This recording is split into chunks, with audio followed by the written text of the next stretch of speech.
Hello दोस्तों, एक बार फिर से आप सभी का हमारे एक्सपर्ट क्लासेस में स्वागत है। तो इस वीडियो में जो हम एक्सरसाइज 3.4 का सॉल्यूशन करेंगे, क्वेश्चन 6 और क्वेश्चन 7। ये दोनों क्वेश्चन जो है बहुत ही इंपॉर्टेंट हैं, तो आप इनको जो है ध्यान से करना है। तो क्वेश्चन 6 में जो है क्या कह रहा है, a number is divisible by both 5 and 12। एक नंबर जो है वो 5 एंड 12 दोनों से डिविजिबल है, तो बाय विच अदर नंबर, कि इसके अलावा कि by which other number will that number be always divisible. तो किस नंबर से जो है ये दोनों नंबर हमेशा डिविजिबल होंगे, जिसके ये फैक्टर्स होंगे। ये कह रहा है, जैसे मैं आपको एग्जांपल से समझाता हूँ। जैसे कोई नंबर हो गया 16 हो गया, ठीक है, तो इसके हम फैक्टर करेंगे तो क्या आएगा। एक फैक्टर ले लेते हैं, जैसे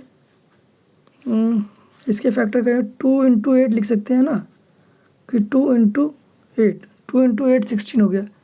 ये दोनों फैक्टर्स हैं, ये दोनों जो है 16 के फैक्टर्स हैं। तो ये भी कह रहा है a number is divisible by both 5 and 12 से ये एक नंबर डिविजिबल है। मान लिया जैसे कि एक नंबर 16 हो गया और ये वो नंबर है जो यहाँ पे दिए हुए हैं, तो वो नंबर कौन सा है जिससे ये दोनों नंबर जो है डिविजिबल है, यानी वो नंबर कौन सा है जिससे जिसे जो है ये दोनों नंबर डिवाइड कर रहे हैं। आप फिर से समझिए, जैसे कि 16 ये एक नंबर है जिसके फैक्टर दे रखे हैं हमें 2 एंड 8, ये हमें फैक्टर दे रखे हैं, है ना।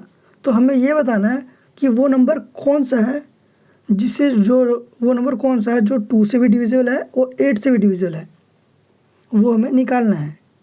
तो ये 2 इंटू 8 जो दे रखा है वो 16 का फैक्टर है ना, और 16 हमें निकालना है। हमें 16 पूछा हुआ है, वही कंडीशन यहाँ पे, जैसे कि हमें बोला हुआ है एक नंबर है यहाँ पे, ठीक है, और उसके फैक्टर दे रखे हैं 5 और 12। तो हमें ये नंबर बताना है कि ये किसके फैक्टर्स, यानी ये किस नंबर को एग्जैक्टली डिविजिबल है, डिवाइज़र है, मतलब ये नंबर जो है किसके एग्जैक्टली डिवाइज़र हैं, ये हमें बताना है।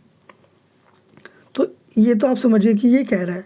और ये एग्जांपल देखिए, अगर हमें ये नंबर चाहिए कि ये किसके एग्जैक्टली डिवाइज़र हैं, तो जब हम इन दोनों को, ये जो इसके फैक्टर्स हैं ना 2 और 8, इसका अगर मल्टीप्लाई कर देंगे तो 16 आ जाएगा, यानी जिसके ये फैक्टर्स हैं ना वो नंबर आ जाएगा इनका मल्टीप्लिकेशन करने पे। इसी केस में देखिए 5 एंड 12 जिसके एग्जैक्टली डिवाइज़र है ना, मतलब जिस नंबर को ये एग्जैक्टली डिवाइड कर रहे हैं 5 एंड 12, अगर मैं इन दोनों की मल्टीप्लाई कर दूँ इसकी तरह 2 एंड 8 की तरह, तो हमारे पास ये नंबर आ जाएगा जो यहाँ पे है, वो क्या आ जाएगा 60। 12 5 60, यानी 60 वो नंबर है जो दोनों से एग्जैक्टली, यानी दोनों नंबर से एग्जैक्टली डिवाइड हो रहा है। जैसे 60 को जो है 5 भी डिवाइड कर रहा है, 5 1 जा 5 1 0 और 5 2 जा 10 12 जा, यानी 5 जो है 12 पे डिवाइड कर रहा है। अब इसी तरीके से अगर मैं इस 60 को जो है, एक तो 5 से कर दिया, अब 12 से डिवाइड करूँगा तो 12 5 जा 60, यानी 60 ही वो नंबर है जो दोनों से एग्जैक्टली डिवाइड हो रहा है। तो यहाँ पे यही कह रहा था, तो इसको जो है यहाँ पे हम लिख देते हैं।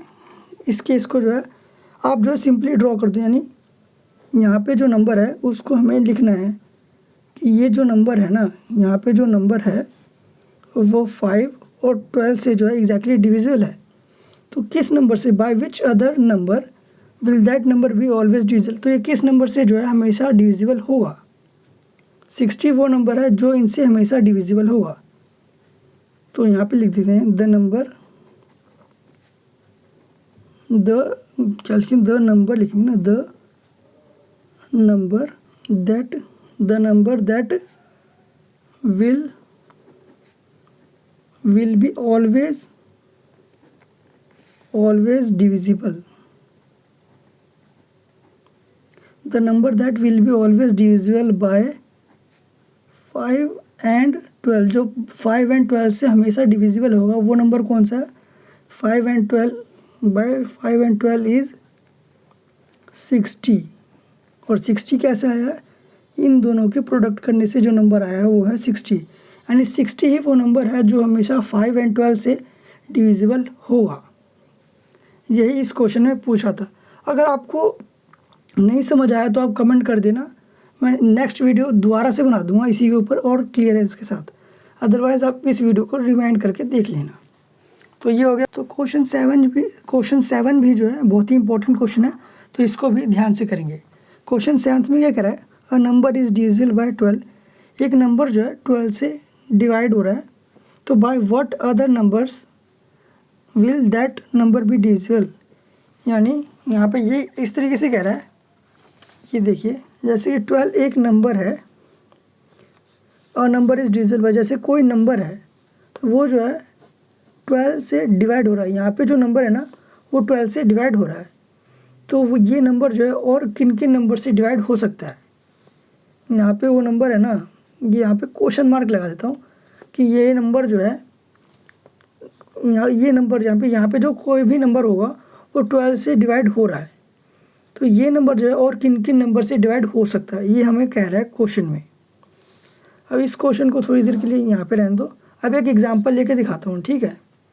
जैसे कि कोई नंबर ले लिया हम, यहाँ पे हम एक एग्जांपल ले लेते हैं 16, है ना। 16 एक एग्जांपल ले लेते हैं, इसके हम फैक्टर करेंगे तो इसको किस किस तरीके से लिख सकते हैं, इसके फैक्टर तो बहुत सारे होते हैं ना। तो एक फैक्टर ले लेते हैं, जैसे 2 8 ज़ा 16, 2 और 8 इसके दोनों ही फैक्टर हैं।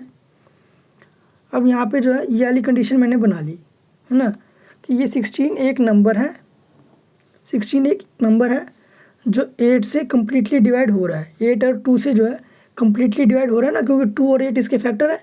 तो 16 जो है यानी 16 जो है 8 से और 2 से कम्प्लीटली डिवाइड हो रहा है। और यहाँ पे भी सेम कंडीशन है, जैसे कोई नंबर है वो 12 से डिवाइड हो रहा है और दूसरा नंबर हमें दे नहीं रखा, तो उससे हमें कोई मतलब नहीं है। अब 16 के जो है और फैक्टर्स हो सकते हैं, वो कैसे, अगर मैं 8, ये जैसे 2 और 8 इसके फैक्टर्स है, अगर मैं 8 ये नंबर है ना, 8 के अगर मैं और फैक्टर्स कर लूँ, जैसे 8 के क्या क्या फैक्टर्स हो सकते हैं, 1 × 8, 2 × 4, 2 4 ज़ा 8 और 4 2 ज़ा 8, यही होंगे। तो 8 के कितने फैक्टर्स होंगे, मैं यहाँ पे यूँ लिख देता हूँ। 8 के होंगे, पहला तो 1 8 2 और 4, ये चारों जो है 8 के फैक्टर्स हो गए। 8 और 1, यानी 1 और 8 तो छोड़ ही दे क्योंकि ये होते ही है। इसके अलावा 2 और 4 भी जो है 8 के फैक्टर्स हैं। तो यानी जो 8 के फैक्टर्स है ना, वो फैक्टर्स जो है 16 के भी फैक्टर्स होंगे, यानी 8 के जो फैक्टर्स हैं ये 16 के भी फैक्टर्स होंगे। 4 भी 16 का फैक्टर होगा। कैसे, 16 को अगर मैं 2 से डिवाइड करूं तो 2 8 ज़ा 16, ये डिवाइड हो रहा है, और 2 से कर दिया। 8 का फैक्टर 4 भी, यानी 16 को मैं अगर 4 से भी डिवाइड करूँ ना तो ये डिवाइड हो जाएगा, इसका रिमाइंडर आ गया 0। यानी जैसे कोई नंबर है 16, इसके हमने फैक्टर्स किए और ये फैक्टर्स आ गए ये। अब जैसे 16 के फैक्टर्स है ना, अगर उसके फैक्टर का दोबारा फैक्टर करें ना, तो ये जो नंबर आया ये 8 का दोबारा, जैसे 16 था इसके हमने फैक्टर किए तो 2 और 8 आए। अब 8 का मैंने दोबारा फैक्टर किया तो ये 8 के फैक्टर्स आ गए। यानी ये जो 8 के फैक्टर्स आए ना, ये 16 के भी फैक्टर्स होंगे। आप समझ रहे हैं, जो नंबर, जैसे एक पहला नंबर लिया उसके हमने फैक्टर किए, उस नंबर के जो फैक्टर आए ना उसके दोबारा फैक्टर किए, तो वो जो फैक्टर्स आएंगे वो पहले वाले के भी फैक्टर्स होंगे। तो सेम यहाँ पे इसी तरीके से इस क्वेश्चन में देखिए, ये क्वेश्चन 7 हमारा ये था कि एक नंबर है जो 12 से एग्जैक्टली डिविजिबल है। 12 से एग्जैक्टली डिविजिबल है, यानी 12 जो है इस नंबर का फैक्टर है, तो यानी 12 के फैक्टर से भी ये नंबर डिविजिबल होगा।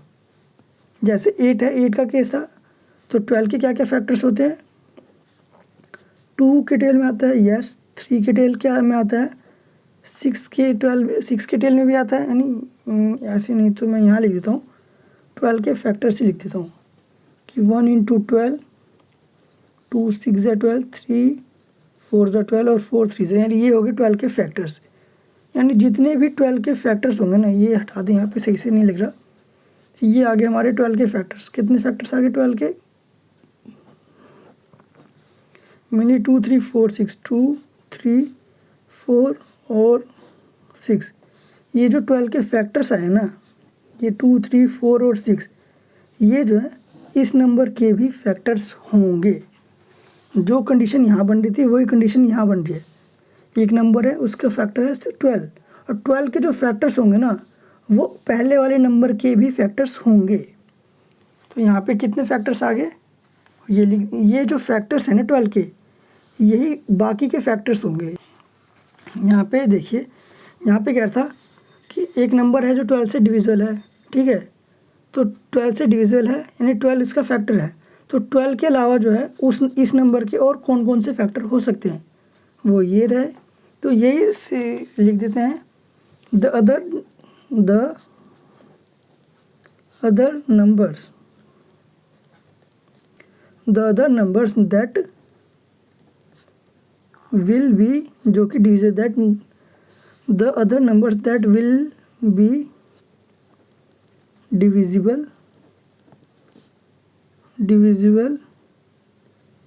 बाय, किस किस से डिविजिबल होगा वो हम लिख देते हैं। देखिए 12 के फैक्टर्स होंगे ना, यानी 12 के जो फैक्टर्स होंगे ना, 12 के जो फैक्टर्स होंगे 1 इंटू 12, 2 इंटू 6, 3 इंटू 4, यानी ये सारे नंबर्स इनसे डिविजिबल होगा। तो ये आ गया 2 3 4 6 और 12, यानी इन नंबर से जो है वो नंबर डिविजिबल होगा, जिससे जो नंबर 12 से डिविजिबल है वो नंबर जो है इन नंबर से भी डिविजिबल होगा।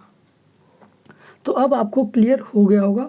तो प्लीज़ इस वीडियो को लाइक और सब्सक्राइब करना मत भूलना और अपने दोस्तों के साथ शेयर करना। और एक रिक्वेस्ट है मेरी, अगर आपको वीडियो समझ नहीं आई हुई ना तो आप एक बार फिर से इस वीडियो को देखना, तब आपको क्लियरेंस मिल जाएगी। Thank you so much.